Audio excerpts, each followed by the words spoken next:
Arjun palace को अंदर से आंखें फाड़ फाड़ कर देखने लगा। अर्जुन ने देखा पैलेस के अंदर एक से बढ़कर एक एंटिक वस्तुएं बड़े ही करीने से रखी हुई हैं। वो सब एक बड़े से हॉल के अंदर खड़े हुए थे, जहां एक बहुत बड़ा लकड़ी का आतिशदान बना हुआ था, जिसमें लकड़ियां जल रही थी, जिसकी वजह से उस हॉल में ठंड की शिद्दत बहुत कम हो गई थी। निशांत और अर्जुन को गर्माहट से बहुत अच्छा महसूस हुआ। तभी ड्राइवर ने उन सबसे कहा, आप लोग कुछ खाएंगे? नहीं, हम सिर्फ सोना चाहते हैं।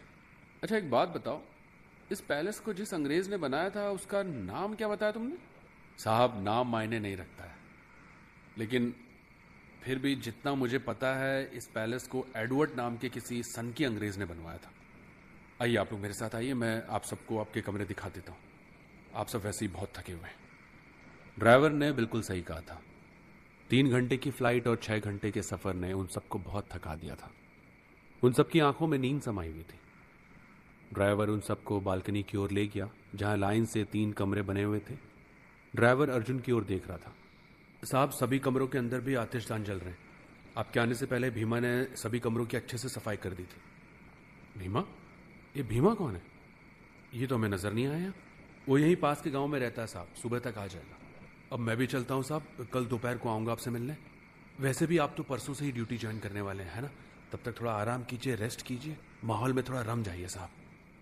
इतना कहकर ड्राइवर वहां से चला जाता है। विनी अपने दादा दादी के साथ एक कमरे में जाकर सो गई। निशांत ने अपने लिए एक अलग कमरा चूज कर लिया। निधि और अर्जुन एक अलग कमरे में चले गए। निधि को बिस्तर पर लेटते ही नींद आ गई। कुछ ही देर में वो खर्राटे लेकर सोने लगी, मगर अर्जुन की आंखों में नींद कोसों दूर थी। तभी अर्जुन को बाहर बिजली कड़कने की आवाज सुनाई दी। अर्जुन ने खिड़की खोल दी। उसने देखा बाहर बहुत तेज बारिश हो रही थी। अर्जुन खिड़की बंद करके बेड पर दोबारा लेट गया और इस पैलेस के बारे में ही सोचने लगा। सच तो यह था कि उसने अपनी जिंदगी में इतने आलीशान पैलेस को पहली बार देखा था। अर्जुन सोचने लगा कि आखिर एडवर्ड ने क्या सोचकर इस पैलेस को इतने घने जंगल में बनवाया होगा। अर्जुन ये सारी बातें सोच ही रहा था कि तभी उसके कानों में बाहर किसी के कदमों की आहट टकराई। कदमों की आहट सुनकर अर्जुन के कान खड़े हो गए। वो तुरंत अपने बिस्तर से उठकर दरवाजे की ओर गया और कान लगाकर उन कदमों की आहट को बहुत गौर से सुनने लगा। गौर से सुनने पर अर्जुन ने पाया कि कोई उसके कमरे के बाहर चहलकदमी कर रहा था। अर्जुन के दिमाग में तरह तरह के ख्याल आने लगे। उसने सोचा कि कहीं निशांत की या उसके मां और पिताजी की तबीयत तो खराब नहीं हो गई। शायद वो शर्म या संकोच के कारण उसे बुला नहीं पा रहे हो। यही सोचकर अर्जुन ने आहिस्ता से दरवाजा खोल दिया। बाहर गैलरी में 0 वाट का बल्ब हल्का हल्का प्रकाश फैला रहा था। अर्जुन ने देखा कि वहां पर बाहर कोई भी मौजूद नहीं था। तभी अर्जुन की निगाह फर्श पर चली गई। अर्जुन को फर्श पर किसी के पांव बने हुए दिखाई दिए। ये देखकर अर्जुन की आंखें दहशत से फटी की फटी रह गई, क्योंकि उसने अपने जीवन में इतने लंबे और चौड़े पांव के निशान नहीं देखे थे। अर्जुन उन पांव के निशान को गौर से देखने लगा। अर्जुन ने देखा कि पैर के निशान उससे थोड़ी दूर सामने बने एक कमरे की तरफ जाकर खत्म हो गए थे। अर्जुन धीरे धीरे कदमों से उन निशान की ओर बढ़ता चला गया। कुछ ही देर में वो उस कमरे के दरवाजे के सामने खड़ा हुआ था, जहां पर पांव के निशान खत्म हो रहे थे। अचानक दरवाजा एक तेज हवा के झोंके के साथ हल्का सा खुल गया। दरवाजे की चरमराहट की आवाज पूरे पैलेस में गूंज गई। पता नहीं क्यों अर्जुन का दिल बहुत तेज से धड़कने लगा और उसके रोंगटे खड़े होने लगे। एक पल को अर्जुन को ऐसा लगा कि उसे वापस चले जाना चाहिए, मगर उसके मन के अंदर उठी जिज्ञासा ने उसे वापस जाने से रोक दिया। अर्जुन ने अपने अंदर थोड़ी हिम्मत पैदा की और तुरंत दरवाजा खोलकर उस कमरे के अंदर घुस गया। कमरे का नजारा देखकर अर्जुन की हैरत की इंतहा का ठिकाना नहीं रहा। उसने देखा कि वो अंदर से बहुत बड़ा कमरा बन, यूं कहा जाए कि वो कमरा किसी महल के कमरे जैसा मालूम पड़ रहा था तो गलत नहीं होगा। उस पूरे कमरे में बेशकीमती कालीन और बहुत महंगे किस्म के पर्दे लटक रहे थे और चारों ओर बहुत महंगे और बेशकीमती कैंडल स्टैंड लगे हुए थे। पूरे कमरे में कैंडल स्टैंड पर कैंडल अभी भी जल रही थी। ये देखकर अर्जुन उस कमरे की सुंदरता को देखकर और मंत्रमुग्ध हो गया। तभी उसकी नजर दीवार पर लगी हुई एक पेंटिंग पर पड़ती है।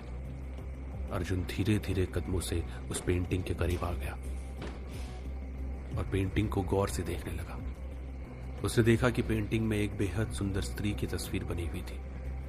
अर्जुन उस तस्वीर को बहुत गौर से देखने लगा। तभी अचानक अर्जुन की नजर पेंटिंग के नीचे की ओर गई, जिस पर एडवर्ड नाम के किसी व्यक्ति ने सिग्नेचर किए हुए थे। अर्जुन समझ गया था कि यह पेंटिंग उसी अंग्रेज की बनाई हुई होगी जिसने इस पैलेस को बनवाया था। तभी उस कमरे में तेज हवाएं चलने लगती हैं,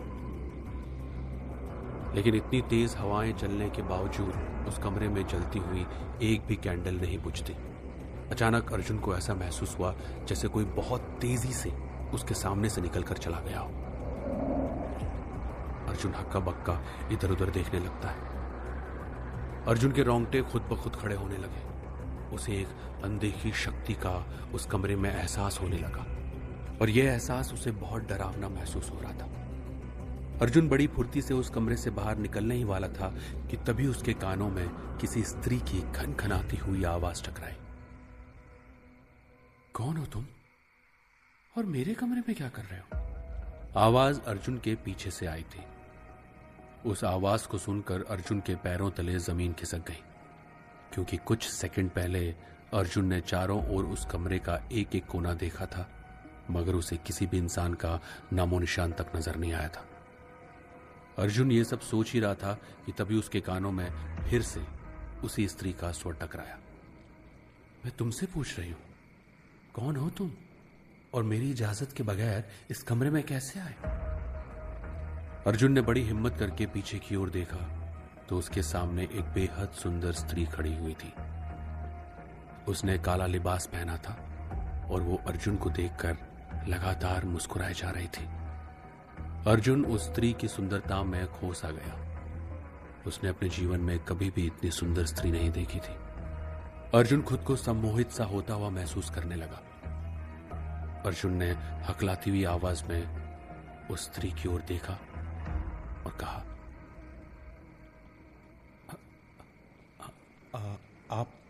आप कौन है? सवाल ये नहीं है कि मैं कौन हूं, सवाल ये है कि तुम कौन हो और मेरे कमरे में क्या कर रहे हो? मुझे तो आपके बारे में किसी ने नहीं बताया। क्या मतलब है तुम्हें मेरे बारे में किसी ने नहीं बताया?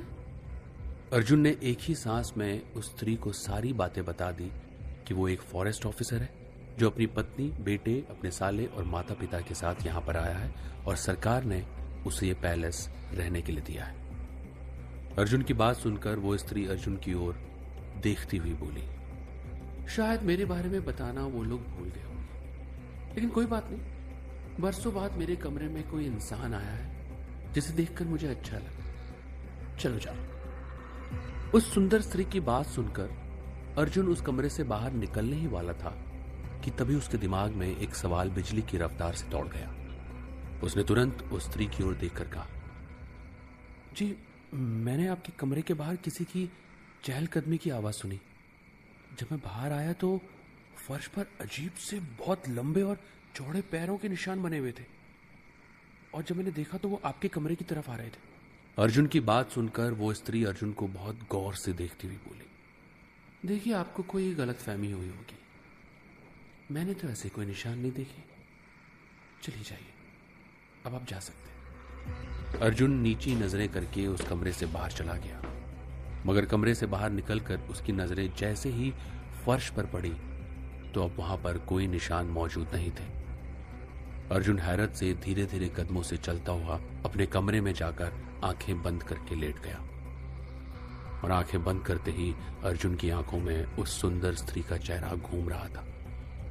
अर्जुन काफी देर तक उस सुंदर स्त्री के बारे में सोचता रहा। अचानक उसके दिमाग में एक ख्याल आया। उस ख्याल के आते ही अर्जुन अपनी बेवकूफी पर गुस्सा होने लगा कि उसने उस सुंदर स्त्री का नाम तो पूछा ही नहीं। यही सारी बातें सोचते सोचते अर्जुन नींद की वादियों में कब चला गया उसे पता ही नहीं चला। मगर सच तो ये था, अर्जुन उस स्त्री का सिर्फ नाम ही पूछना नहीं भूला था, बल्कि वो बहुत कुछ भूल गया था। अर्जुन उस सुंदर स्त्री को देखकर यह भी भूल गया था कि उसने उसी स्त्री की तस्वीर दीवार पर टंगी हुई पेंटिंग में देखी थी।